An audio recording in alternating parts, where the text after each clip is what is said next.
Good evening. This is Mae Brussel on KAZU FM in Pacific Grove, California. It's broadcast number 657, July the 9th, 1984.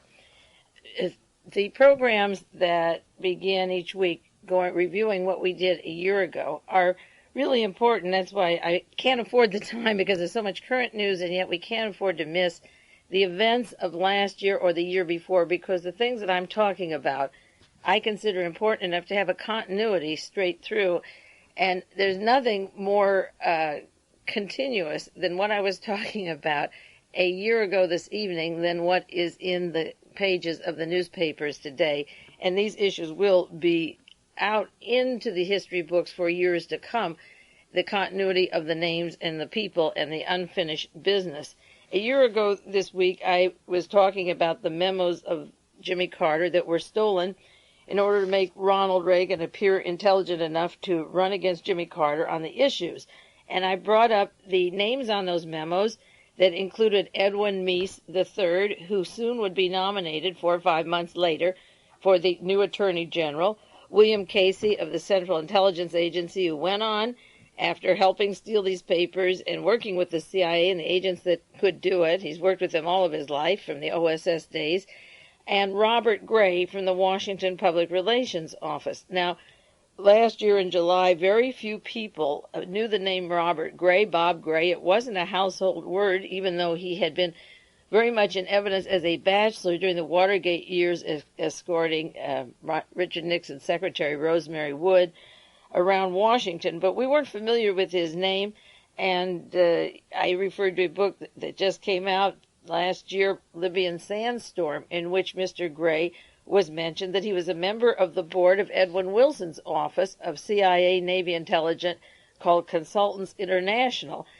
And he opened his public relations office in 1981. As soon as Ronald Reagan was elected president, he opened his own office. He'd been with another prominent office up till that time. And his name was on those papers along with Meese and Casey. And then when Edwin Meese was nominated to become the Attorney General, Gray's name surfaced as the man who provided a salary of $40,000 for Mrs. Meese while they had financial problems through the very strange William Moss Institute in Washington, emanating from Dallas, Texas.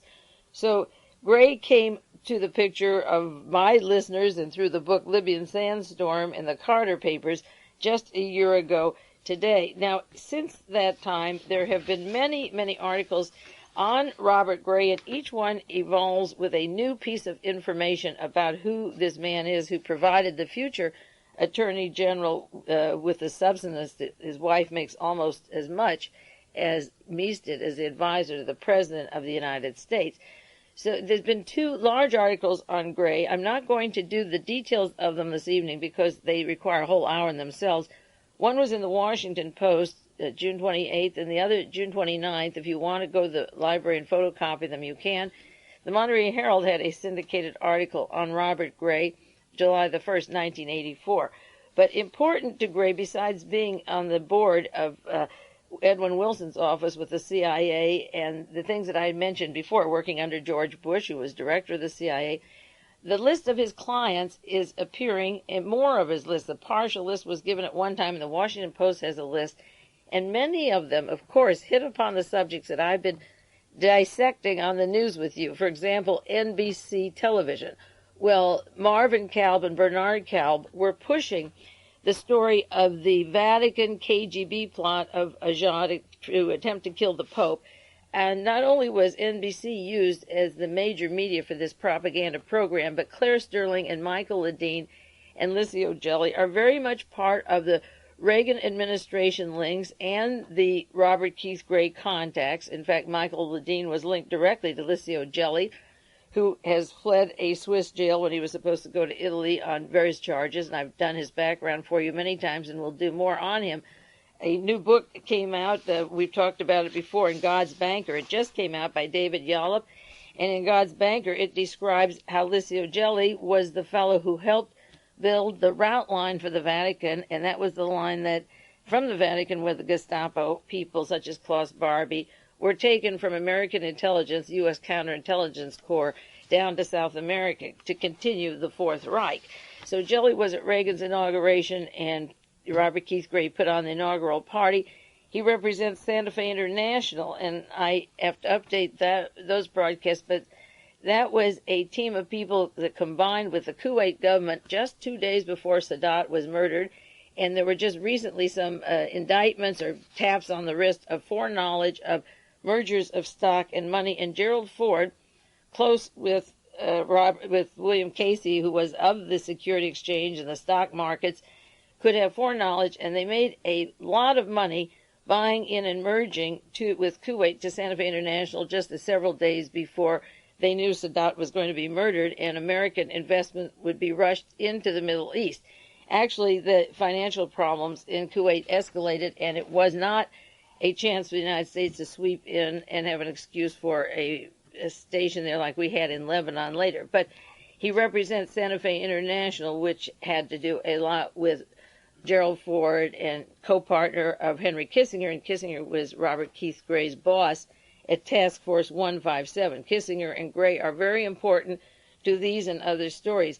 Another client he represents is Estee Lauder, the makeup people. And remember the broadcast I did of the competition between the cosmetic that Mary Martin and Janet Gaynor were just promoting for iMagnet and for other stores, competition to Estee Lauder, and the fellow that was involved with their near-fatal accident in San Francisco was a Nazi who was screaming when he was taken off about the Jews, and the car came from Colorado, which is significant with the nest of people involved with Henry Kissinger and Gerald Ford and Marvin Davis and the Institute at Aspen. We can go into each of these segments individually, and I have at times, but the client, Estee Lauder, was interesting considering that I had pinpointed that particular accident as being a setup that could have been fatal. One person died, but the cosmetic that they were pushing was never advertised after that time. It's never been in any other ads, and they couldn't promote it personally. They represent the Embassy of Korea. Now, Robert Keith Gray is on the board of Helionetics, that I've said has the secret communication system for the White House and for the Defense Department and Navy intelligence. But on the board of Helionetics with him is Edward Teller, who's also on the board of Western Goals, the organization that was going to be embarrassed if Larry McDonald had to testify in the Los Angeles police trials. The suit against the Los Angeles Police Department was settled out of court, and now there's a lawsuit against Western Goals. And Western Goals is Edward Teller, and Teller works directly with Robert Keith Gray. If I keep bringing these names up in all the different organizations, they interrelate to each other, and the cast of characters should become loud and clear over the next year or 2 years of what I said in the past and what they're doing now.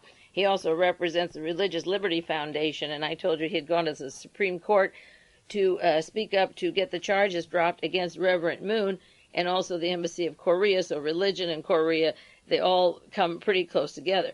Now, his background, his offices are, I believe, if I had to single out one office now that is the paramount network for what I call the Gestapo, the Reinhard Gehlen Nazi Odessa network. We're combining the Nazis from World War II and the CIA and the National Security Council and the Vatican. It would have to be in this office. So I'll be doing more. I just wanted to tell you that a year ago I was talking about Robert Keith Gray. Among other things, he also has Claire Luce on the board of his Gray Associates, his public relations firm. And Robert Keith Gray was the man instrumental in getting William Wilson as the envoy to the Vatican. It had been over 100 years. The United States government never had an envoy. And at a time when the Vatican was under investigation for not only murders, but forgery, stock swindles, bankruptcies, murder of judges and investigators, and the breaking of all these various banks, at the time that the Vatican was under such scrutiny by certain courts in Europe and in the United States, he pushed for an envoy to the Vatican. And the envoy to the Vatican, Mr. Wilson, was the man who handled Ronald Reagan's financial accounts when Reagan was in California, and he may still do that. And so there was an article in the paper just today, July the 9th. The ambassador to the Vatican, William Wilson, has been chastised by the Department of Justice and alarmed his superiors in the State Department by involving himself in two highly sensitive and widely publicized international criminal investigations. Now, this is the envoy that Robert Keith Gray got for the Vatican.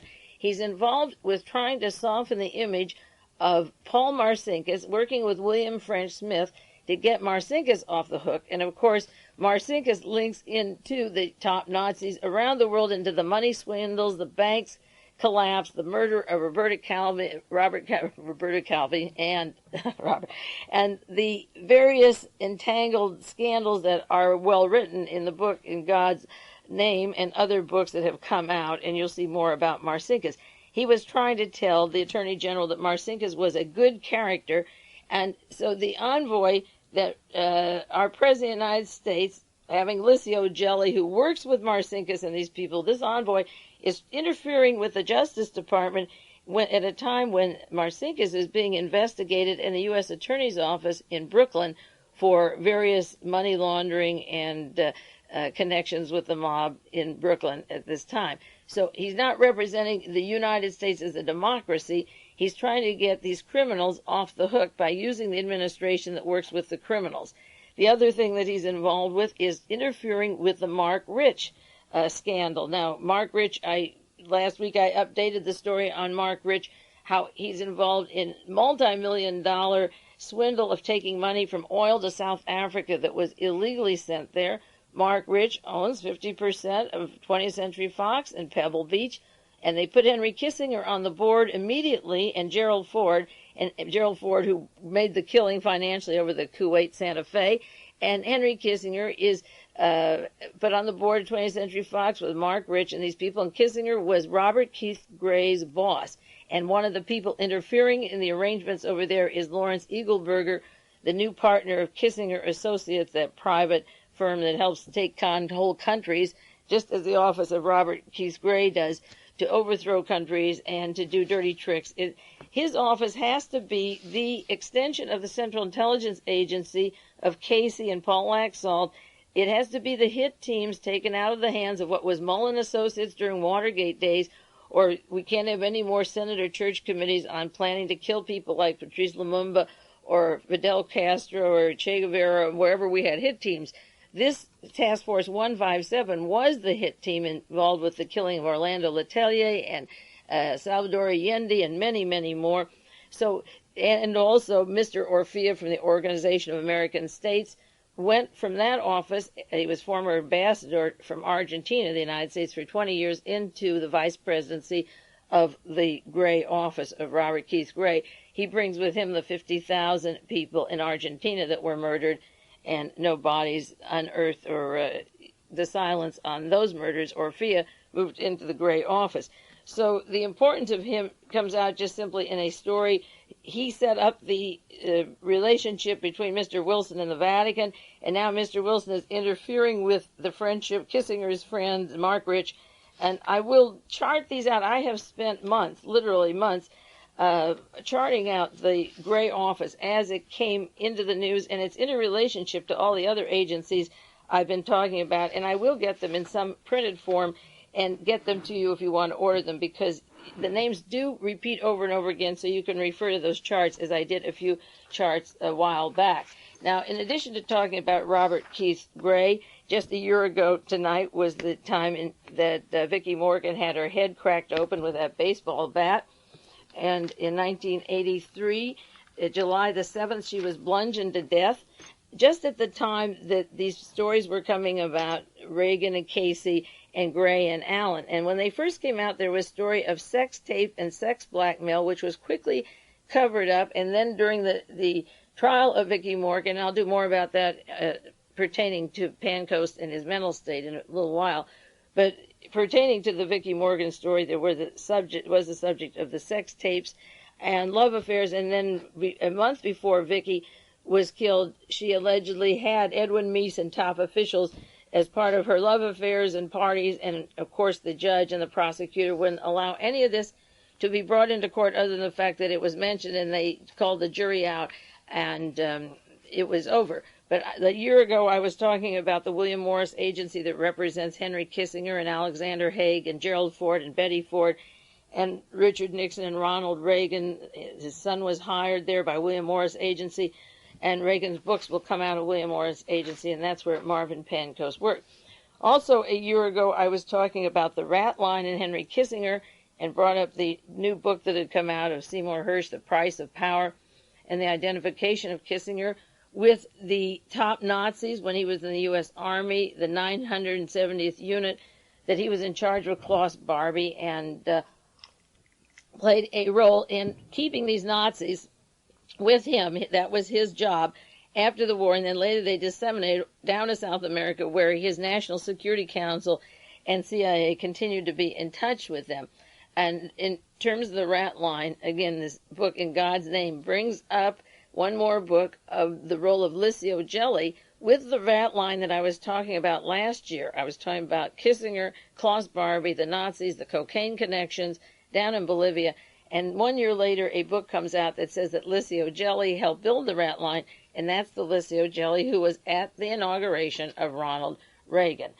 I also talked last year about General Daniel Graham and his links to Western goals. He had proposed, and Ronald Reagan had put forward in April of '83, the high frontier speech that will use the weapons in space, the Star Wars, the necessity of the Star War objective, doing away with traditional weapons and going out from space, and every few miles, a certain radius, having these missiles around the world that literally cover the whole world. Well, last year, in sharing the information about his links to Western goals, I had not yet, during the year, made the connection to Helionetics, to Edward Teller, and Robert Gray to Western goals, and the defense of the United States, the electronic defense, and the computers that link to the Los Angeles Police Department, and, of course, the danger of the Los Angeles Police Department. Now, this last week, Daniel Graham was on KGO radio talking about his high frontier and his space weapons, and somebody called him and asked him, how can we get in touch with you if we want more information? And his answer was that I have a representative in California, Senator Ed Davis, who will be in charge of the high frontier information for me in California. Well, Ed Davis is the chief of the Los Angeles Police Department, who was ordered in 1975 to destroy the links of non-criminals, social protesters, social activists that he put into a $100,000 computer of the John Birch Society and the Defense Department. When Ed Davis became a senator in California, the files were then passed on to Darrell Gates, the chief of police, and William Simon, the head of the Olympic Committee, is also on the board of Helionetics with Edward Teller and Robert Keith Gray, all the earmarks of a coup if they want it with their own communication systems. But now the Daniel Graham, who's the partner of Fritz Kramer, Henry Kissinger's mentor, making that full cycle of Kissinger, Kramer, Kissinger to Gray and down to the police department. Graham, the partner of Mr. Fritz Kramer, that mysterious German that I can't smoke out or get to admit if he was the Fritz Kramer, the war criminal, he is pushing the Star Wars and saying that the Los Angeles Police Department chief is the California representative. Now, I got a letter from General Daniel Graham. I subscribe to the High Frontier group because I want to know what they're printing, and he has a letter, came June 30, sends a copy, signed Ronald Reagan. Dear Dan, it was kind of you to dedicate your book to me. This is the one on High Frontier. I appreciate the important work that you and your colleagues have done to prepare the way for a more secure America. And his article signed, God bless you, Ronald Reagan, signed to Lieutenant General Daniel Graham, High Frontier. The office is Suite 1000, 1010 Vermont Avenue, Northwest, Washington, D.C., 2005, if you want to know the missile system. Now, the Ed Davis, who's in charge of the High Frontier, his name will be coming up again in a trial that just broke in the news today, the famous San Quentin 6. And many of you know I've been on the air since 1971, and of August 71 is when Stephen Bingham walked into the prison at San Quentin, and that's when George Jackson, the political activist, was murdered. I had been on the air since May of 71 and was up in Canada vacationing when George Jackson, forget my Jacksons, George Jackson was killed. And I was very active in helping the prisoners and personally corresponded with Hugo Pinel, one of the defendants in the San Quentin 6 trial for a long time. Willie Tate, Louis Talamance, Johnny Spann, Hugo Pinnell, David Johnson, Fred Fleeta Drumgo. It cost the state $2.2 million. Louis Tackwood wrote a book, The Glasshouse Tapes, that tells about the Los Angeles Police Department, how they sent the gun in, planned the bloodbath, ended the activism in the prison. Now, since that time, Ed Davis, who was in charge of all this activity, became a senator in California and is working with Daniel Graham with space weapons. Imagine if you have prisons on space and they ran like they did the San Quentin. Evel Younger is in hiding, the district attorney from Los Angeles, the attorney general later of California, waiting for Reagan's second election so that he can be either a justice on the Supreme Court or FBI director. And Raymond Precunier is the head of the entire Texas system. I had that on the air a few weeks ago. So these three men have elevated themselves into positions now, Precunier and Ed Davis even higher. So the story of Bingham will come out. He went to Yale, graduated from Yale. He's been in hiding. He wants to tell the story. He didn't bring in the gun, and hopefully he's been charged with this particular setting up this event that caused these murders. He fled and hid and said, now it's time to tell the truth. The truth is the role of Ed Davis, who's representing Daniel Graham. If you want to stop Star Wars, if you want to stop multi-billion-dollar weaponry that can only come down on your heads, if you start at a simple level and went to Raymond Precunier and Ed Davis and got into the San Quentin 6 investigation again and what Stephen Bingham has to say, it would save this country a lot of pain. But that's a big if, because people don't think that far ahead. So last year I was talking about Robert Keith Gray and Henry Kissinger in the rat line, which now goes into jelly, and we know it was the Vatican, but jelly and close to Ronald Reagan and this administration, and Graham and Western goals, and the full cycle of these people is very much in the news today. Now I want to get to some medical situations and mind control situations that are important and are in the news now, and I don't want to pass too many up because it's these kind of people that do the assassinations that make the power structure change hands. In order for these people, these devilish, crazy, insane people to have the power and do the things they do to our banks, to our rivers, to our sky, to everything, our homes, our health care, in order to understand them, in order for the bosses, the mob, to be in power, they use medicine and mind control. They use injections, and they use surgery, and they use every technique to control the world, and it is working. And unless we keep cognizance of that fact, you can't understand how these phenomena come about so easily. Now, David Emery and Ted Rubenstein sent me an article from the Miami Herald. They're researchers up in the Bay Area. I've used their name many times. This is Miami Herald, May 28, 1984. Drug pilot says he was caught in CIA plot that implants were part of a plan to control the world. Now, in essence, this is the story. There's a fellow named James Pettit, P-E-T-T-I-T, who's a drug pilot and an arms smuggler, and he was in an accident. His airplane crashed, and he had burns, so they sent him to a federal hospital, an army hospital, to treat him for the burns, and he claimed that while he was in the hospital, they put implants into his neck. He was at the U.S. Army Institute of Surgical Research, Brooke Medical Center in San Antonio, Texas. His plane crashed in Colombia. He was found with quaaludes, but they took him to the Army hospital, and he said while there were implants in his neck, his face, his arms, and his ears, he fears. So when he was on charge of the drug smuggling, he said to the judge, check it out, and he told the circuit judge in Dade County, and the judge gave a CAT scan. He ordered an x-ray at Jackson Memorial Hospital, and it showed two foreign objects in Pettit's neck. And he said, my thoughts don't belong to me. They keep reappearing. The only problem is having to get the implants exposed. So the x-ray showed it looked like a little bottle. And he said, that, my friend, is an implant. And they're tiny radio receivers. And he said, I think they're using me in a program to assassinate someone.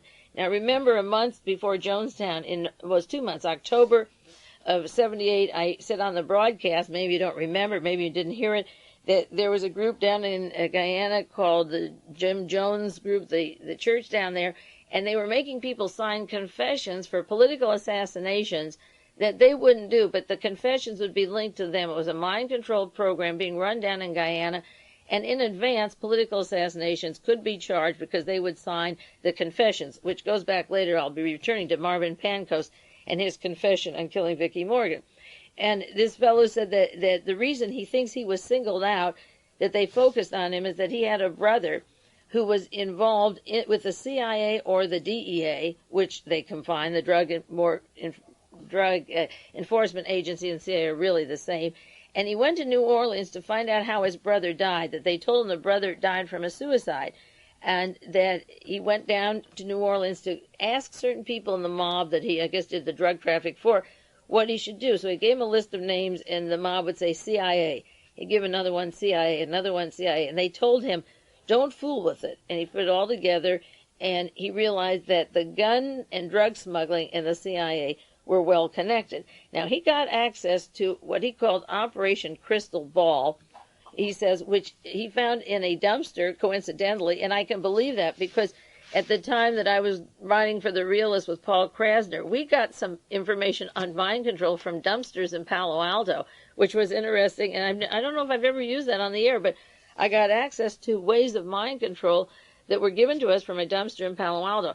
And he said he had read about Operation Crystal Ball, and they had an idea that in order to control the world by the year 2000, they would do it through these techniques.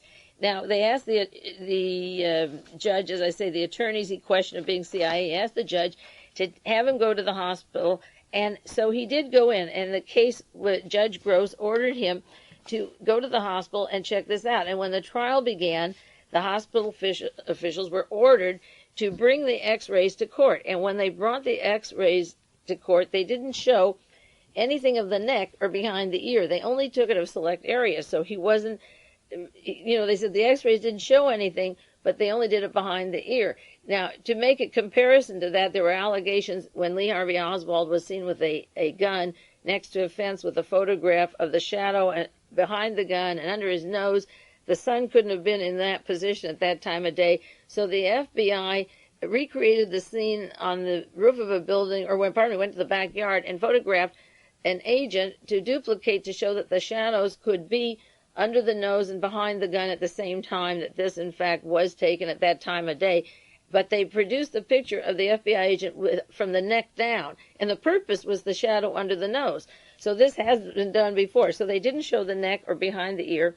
And Pettit offered the judge, he said he would accept a 30-year sentence if another set of x-rays didn't show anything. So they sent him back to the hospital, and he felt that if he had a fair x-ray, something would show up in the x-ray. So the Miami Herald, June the 9th, 1984, has a story that the headline tries to clear the fellow of not having, making the judge go ahead with the prosecution, because they didn't find the bug in him. Surgery fails to uncover CIA plant in man's x-rays. But when you read it closer, this article says the first CIA operation in Jackson Memorial Hospital history ended in disappointment for James Pettit. It says they went ahead and examined him, brought him in a wheelchair and leg irons, and he was afraid to be in this government hospital. But the person doing the surgery, Gerardo Gomez, said, I'm not touching that head. He didn't want to touch his head or get involved in it. He did remove a blob of tissue that was scar tissue out of his head, and he removed lumps from his arms that happened to be scarred. But then it goes on to say that he said, I want those little things that look like bottles taken out of my head. And any refusal by Jackson Memorial Hospital to follow the court order constitutes, in my opinion, a collusion with the CIA. And he accused the judge, Howard Gross, had given him orders, and the doctor refused to go into certain areas. And he says in this article, I want it known that the doctors at Jackson's Memorial Hospital refused to operate on the suspicious areas. Pettit wanted the court order reinforced to try again. And then he said, since I took the case, I've seen 7 people coming to the office asking if I can help them with similar problems, they said. One said it was John Kennedy's girlfriend, and the FBI put transmitters in her head so she wouldn't get JFK in trouble. Everybody wants to know what those things are in Pettit's head. So the JFK thing was brought up again. But he contends that the electrodes were put in there, or the transmitters in his head, and the doctor, again, refused to touch the area that he was talking about and would not operate on the suspicious area. We'll take 1 minute break and then get back to some more on medical experiments by the CIA and the federal government.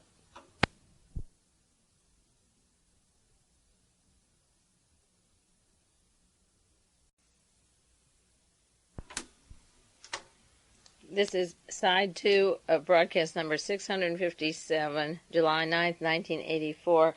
It's Mae Brussel, KAZU FM, Pacific Grove, California. There's a story in the New York Times, Hunters' killing of 3 cougars in federal experiment angers environmentalists. The important point wasn't that the federal government was just happening to kill these animals and their cubs, but that they had radio collars on them, and that they would wear the collars, and it would give them radio receiver information, and then they would shoot them down, and the purpose, they said, was for behavioral study.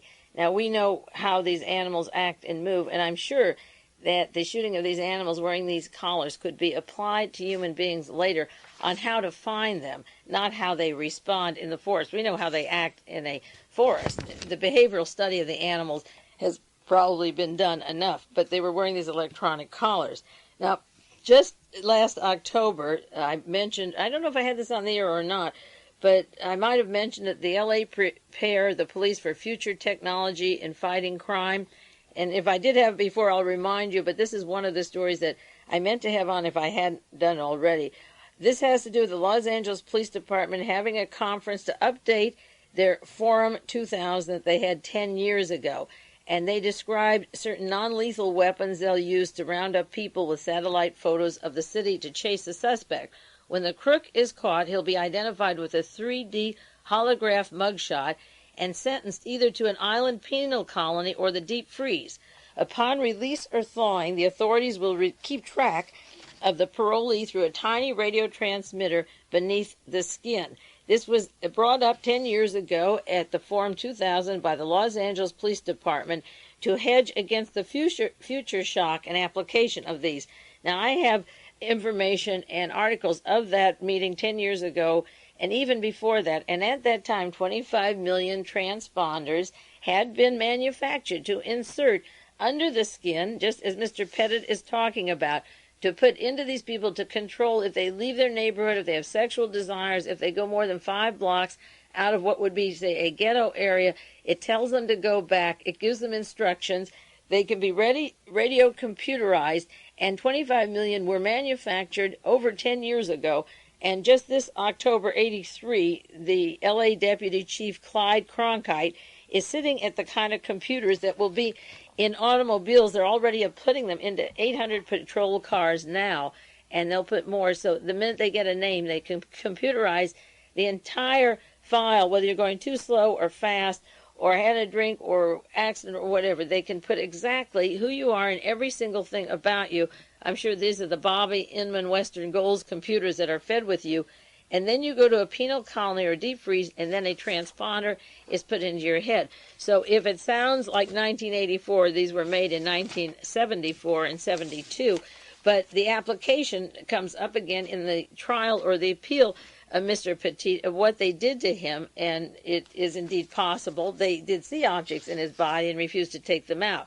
Now, last week I talked about poor Mr. Thornwell, the fellow that got the LSD, not when we were in war, but in 1961 over in France, where he was tortured and investigated. This is the fellow that died in 8 feet of water last week, and he won that controversial settlement from the CIA because he could prove, after the exposés came out about the CIA drug control, that he was a victim of their testing program. And James Thornwell, as I say, dies at a time where people could really have him lecturing around the country or explaining what happened to him.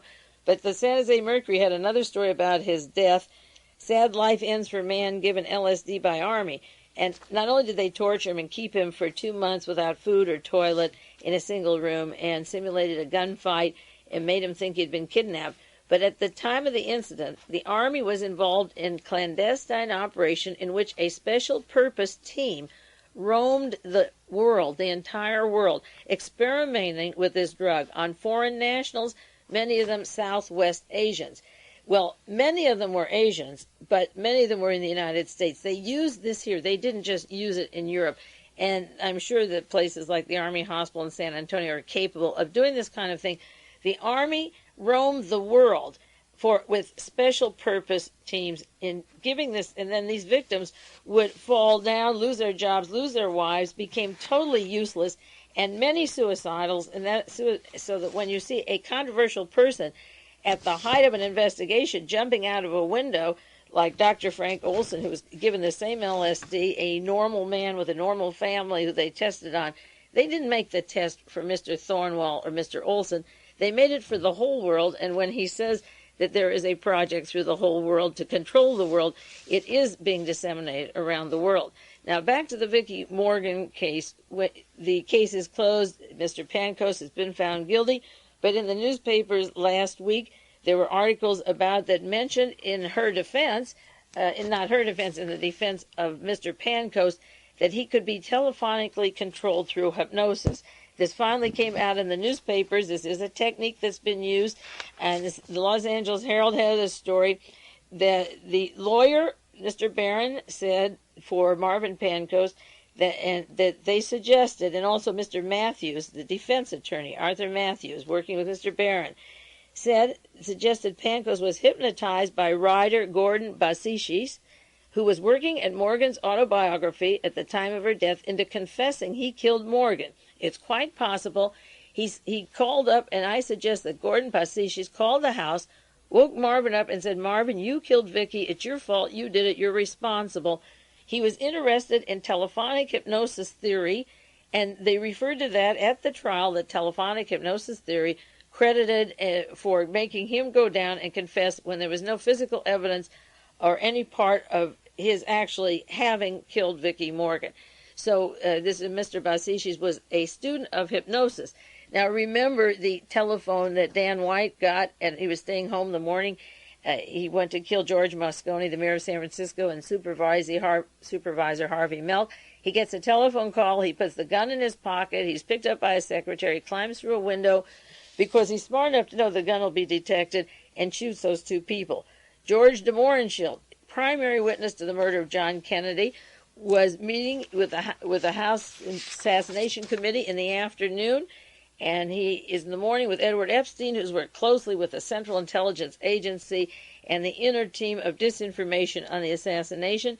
Jeanne DeMohrenschildt said that she disputed her husband's suicide. She said at the time that he died, her husband was working with a high intelligence agent in the Dallas-Fort Worth area, that he was close with him. She said DeMohrenschildt worked with intelligence as far as World War II, back when he served as a German agent in the United States, that he was a petroleum engineer working and closely associated with people like H.L. Hunt and Oklahoma's Bob Kerr, that his closest friends at the time of the assassination, one of them was a CIA man and a Fort Worth man connected with military, a security organization, and that Lee Harvey Oswald was possibly an agent of the United States. She believed that. And also she said her husband's troubles began when he received an injection from a doctor who practiced in Dallas, and shortly after that he had a nervous breakdown.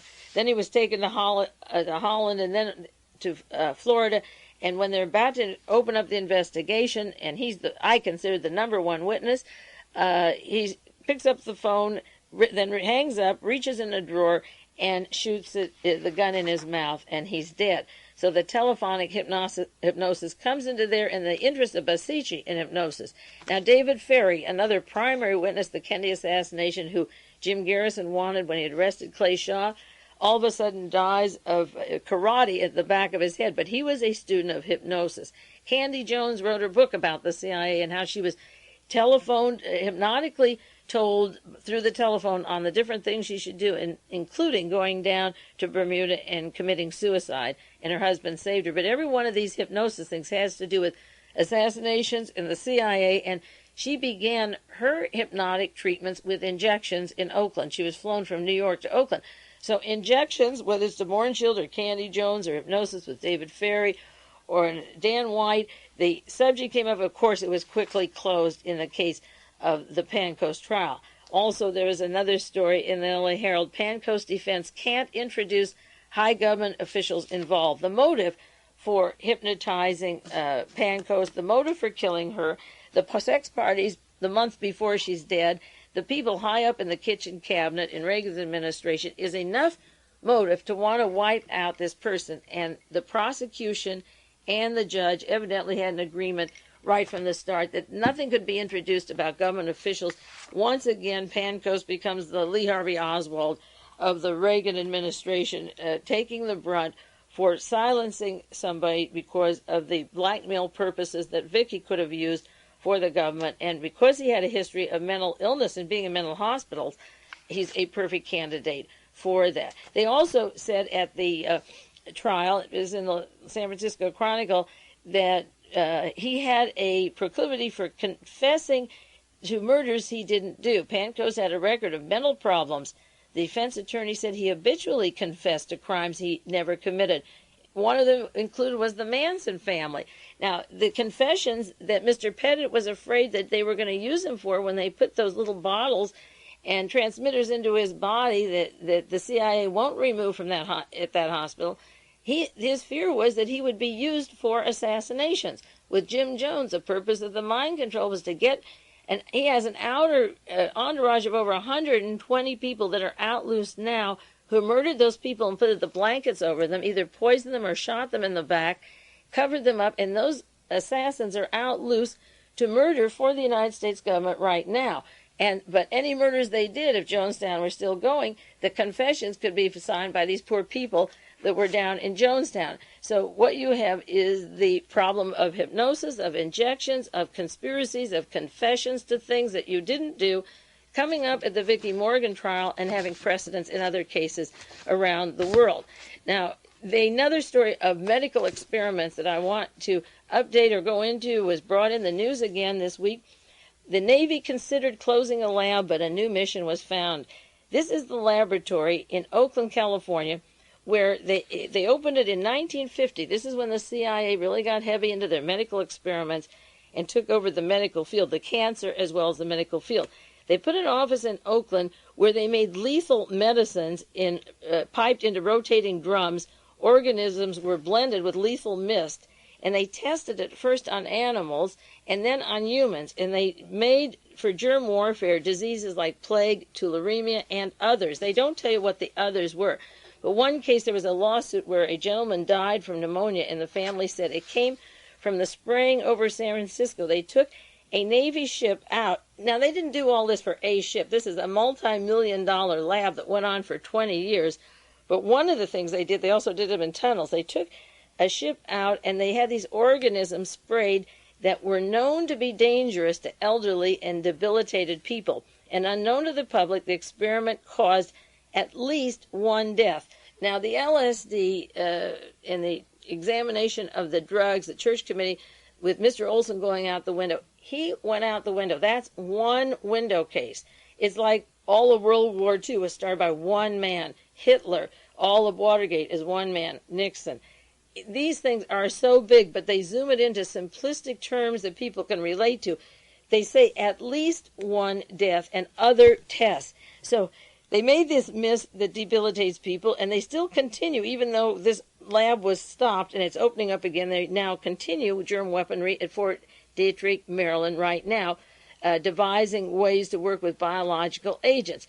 Now, the important thing about this is that these people not only kept it, this office was never closed, but the excuse that the lab will open up now is to treat diseases rather than cause them, and they actually were causing them. And now they have new projects going. It said along with their projects now, they continue work on slow viruses, mysterious organisms, infecting animals and humans that lie dormant for many years before progressively and relentlessly destroying the brain and nervous system. Now, I've been very suspicious of the Alzheimer's disease. The way it grew, I heard a whole hour broadcast last week that it's going to be the epidemic of the next era. And what are we going to do with these old people? They don't have no memory. They can't remember their families. And the tragedy, their lives are completely gone. You're talking to strangers, and they reduce themselves just to vegetables, literally. And so now they're talking about studying and destroying brain and nerve tissue. But if you spread those germs on these drums, say, throughout the country, it would be interesting to know if other countries like France and Germany and Italy and Asia, China and Japan have Alzheimer's too, because these mass murders are symptom of the United States. These mass diseases, France now is working on the AIDS virus, but that is spreading, of course, but it emanates in the United States. The Alzheimer's came from a German who took his name on, maybe there were one or two cases, but years ago, the bubonic plague was stopped. And now we manufacture bubonic plague. When measles was stopped, we still manufacture the measles or the polio. And the point is that the tularemia and the other diseases, if you manufacture them and administer them, you're going to see them resurge again. And the thing is that maybe the spraying from 1950 to 1970 is now showing up in the 80s, so that the 1980s and 1990s will have a mass of Alzheimer's disease that are the consequence of what they did, and now they can study it. It's good for medicine, it's good for the doctors, it's good for the rest homes, but then it leads to something else. The next logical step from Alzheimer is the German system of extermination, because they're useless. And that fits into a point which I'll bring up in about 1 minute if we have time, otherwise next week. So the story of the spraying and using the lab again and opening up, and what they did before and what they're doing now, makes me very suspicious. Now, I have studied these different diseases and the way they surfaced as they came, being suspicious at the beginning. The Legionnaires, which was the middle-class white people, the swine flu that came along, and the mass testing of injecting people around the country and the paralysis that followed afterwards, the Tay-Sachs, which has been singled out for the Jews, the AIDS for the homosexuals, the sickle cell for the blacks, and the progeria for young, and I believe, and I keep promising, and I'll do it, a program on the space programs and progeria. I think these are experiments on the women, either when they are actually pregnant or as soon as the child is born, in shrinking people to small bodies applicable to space stations, which is written up in the literature of space stations, and the goal of those poor people with the grown-up heads but the little tiny bodies. And I think there's something for everybody, the black, the Jew, the middle class, and the elderly, and the gays. And this isn't an original thought, because years ago the CIA was devising some kind of concoctions to separate the ingredients in milk that would be symptomatic to individual people, that would be fatal to their colors, whether it's red or yellow or Caucasian, and blacks, that they were already experimenting on how to target specific races for genocide through chemicals. So this study on the Pacific coast and the drums and the chemicals, and then carrying it to a national level, just like the world distribution of the LSD in the 60s and 70s for testing or neutralizing whole groups of people. Now, but I wanted to update the medical implications and the mind control implications of the TYLENOL case, and I haven't done much on that program for a long time. I did quite a bit when it first surfaced. Sunday, July 1st, San Jose Mercury has, FBI is pushing the TYLENOL extortionist to confess to 7 cyanide murders. Now, they've got James Lewis, who wrote the extortion note, and he's been found guilty of writing that note telling Johnson & Johnson that I will give me so much money and I'll stop putting cyanide in. He wanted to make a few million off of it. Now, the psychiatrist, again, so important in Nazi Germany, the psychiatrist made out a psychological profile of Lewis, and on the advice of the psychiatrist, they wrote to the FBI and said, Lewis may confess out of a need to be seen as a genius who committed the perfect crime by killing 7 people. The psychiatrist advised the FBI to apply psychological pressure on Lewis and play on his ego in an attempt to obtain a confession of incriminating evidence. His analysis is thought to be a prime reason to consider him a suspect. Then they admitted that there is no physical evidence, no direct evidence linking Lewis to the cyanide killing, and Lewis is afraid that they will administer mind-altering drugs to him to get a government prosecution. He said that. He's been arrested, and he's been guilty of another murder that he never served time for, dismembering a friend. So he's a perfect candidate. Having done another crime, he's out on a leash, and they're trying to use a analysis by Dr. James Kavanaugh, chief of the Isaac Ray Center for Disordered Offenders at Rush Presbyterian St. Luke's Medical Center in Chicago. He has the kind of personality, so the FBI, if they could get a confession, make it on the basis that it would be good for his ego to prove how far he could go. Now, this last January, there was a story about another man who I suspect is the Tylenol killer, the actual killer. The story says Tylenol case figure guilty. He's not guilty in the Tylenol. That was Roger Arnold, who had a one-way ticket to Thailand that I tied in at the time to the DeLorean case and the trip of William French Smith to Thailand real fast, the Thailand drug connection, and the Continental Bank of Illinois. Roger Arnold was questioned in 1982 on the Tylenol cyanide poisoning death of 7 people. He was questioned. They went to his apartment. He had the cyanide. He had a book on how to do it. The police went into the apartment, found cyanide, and they released him and didn't charge him for anything. They charged the fellow who wrote the extortion note. But Roger Arnold killed a man just this last January. He accused the man of fingering him as being the one who killed the 7 people. And he killed the man who he said was an informant, John Stanisha, Stanisha, 46. It turned out that it was a mistaken identity, that the man he killed wasn't Stanisha. He's been found guilty of killing the man who he thought was the man who informed that he was the cyanide killer. And this is what I say about the Sin Fuel investigation or the HUD. The person involved in the investigation or somebody that knows something is killed. He was charged with killing the person that he thought informed that he did it, but the police know he had the cyanide and had access to all those bottles also, and so that what they're trying to do is to push the conviction onto Lewis when the other guy has the capability of gunning down a person he thinks informed on him. If he was innocent, you wouldn't have to kill an informer because the police had already cleared him. But now the FBI and the psychologists are trying to force, just like they do with Marvin Pancoast, that confession. So that's an important thing to remember, and the pattern keeps reappearing over and over in these cases.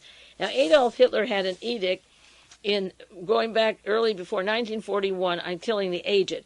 And I'm rereading and reading George Seldy's books. In fact, a friend, good loyal friend from World Watchers, bought me those 2 volumes of all of his issues, and I should be using them every week on the air because Seldy's is a giant, and I talk about what we did a year ago, but this is what he did 40 years ago. He had a story, in fact, Hitler edict kills off 85,000 aged. Confirmation for the rumor that under the Hitler edict, the Nazis are killing thousands of agents, infirmed, mentally and physically unfit. Physically unfit was published in the New Republic May 5th, 1941. The discovery of the mass murders was made by Michael Straight, who got the tip from reading the Vatican newspaper, The Holy See. The priests in Germany found that hospital patients they visited were being injected with poison and air bubbles and asphyxiated in gas chambers. They wrote to the Vatican and questioned whether it was moral to put mentally and physically unfit to death, and the official publication of the Vatican took cognizance of the German murders.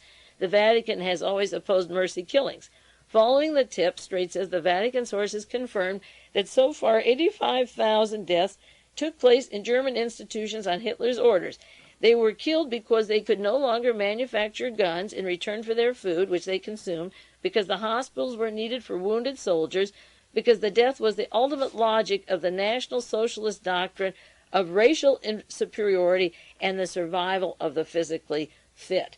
Now, physically fit is an important word for what is happening now combined with the Alzheimer's disease. I am very suspicious of very fatty things such as having certain clothes to go to gyms, certain $30 and $40 and $50 outfits, certain kinds of shoes to run, people that run 6, 10, 12 miles a day, whose mind is separated totally from the world, but spend their time getting their high or their energy or their fix through that oxygen or whatever. Now, I'm not a physical fit nut. If you know me, know that. And I really don't go into that kind of thing. But I think there's an excess. I think that walking, every panel I've heard on hearts, or Dr. Pritikin, there's a panel of 5 experts on exercise on TV and hearts and the Stanford studies and so forth. Walking, slow or fast, will do anything your body needs, and you can do that up into the hundreds.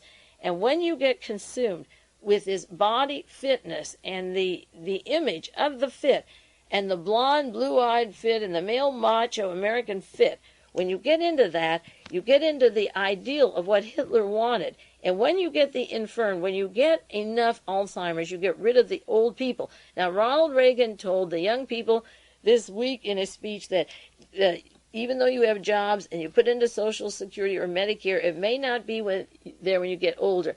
Now, Medicare has to make an important decision. When you're physically unable to live, when you get cancer at a certain age, are you supposed to, if you have no money, put $30,000 or $40,000, the working people, into tax or debt to maintain that person? If I knew that somebody had Alzheimer's and was just literally a vegetable, I don't know if I would want my taxes increased to support somebody who has no chance of recovery. But the question is, was the Alzheimer administered to them for the purpose of get rid of them because they're no longer useful or beautiful? Remember the play that I love so much, the Stephen Sondheim song, the Pacific Overture.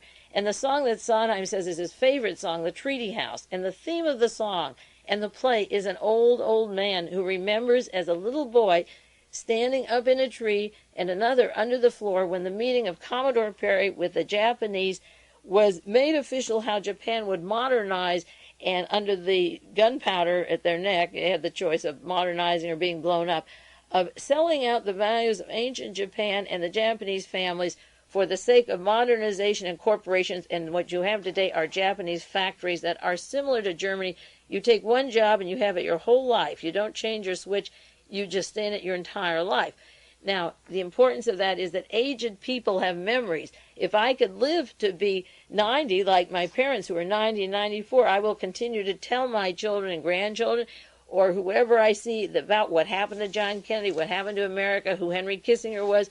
Old people have memories, and they pass on traditions. That's the way the Bible was passed on, the legends, the Psalms of David, from families with aged memories. But you wipe out the memory, you wipe out the history. So you create the physically fit at one level who don't have time to sit and talk with older people, and at the other end you disseminate the cancer and disease to the elderly or the controversial, the Martha Mitchells, the Jack Rubies, the people, the Senator Churches, you name it, Hubert Humphreys, all these political people, or the Adlai Stevensons that dropped dead from poison at lunch. When you get rid of them with diseases, you are making a political statement because you're wiping out your history. You're developing the youthful, or the only thing valuable is the person who's physically fit. Now, Hitler figured that out in 1941, and the Vatican repeated it, and it's current today, 40 years later, and thanks to George Seldes, it's a part of our history. And his brilliant mind is still alive, and it's wonderful that we have those things to make comparisons with then and now, because those people who were doing that then moved in with young Private Henry Kissinger from Germany and John J. McCloy and the various banking families that brought them to this country, the Fritz Kramers, the Peter Druckers that took over the multinational corporation. They have this on a conveyor belt, and the plan is working. And you have to be vigilant about these trials of the hypnosis, the injections, the radio control, the police plans for the injections and control. That is the real world. That is the way the world is running and is managed. And it's very important to follow these articles and trials every time the subject comes up. Well, that is enough to understand and comprehend for 1 week. I'll be back with you again next week. It's Mae Brussel at KAZU-FM in Pacific Grove, California.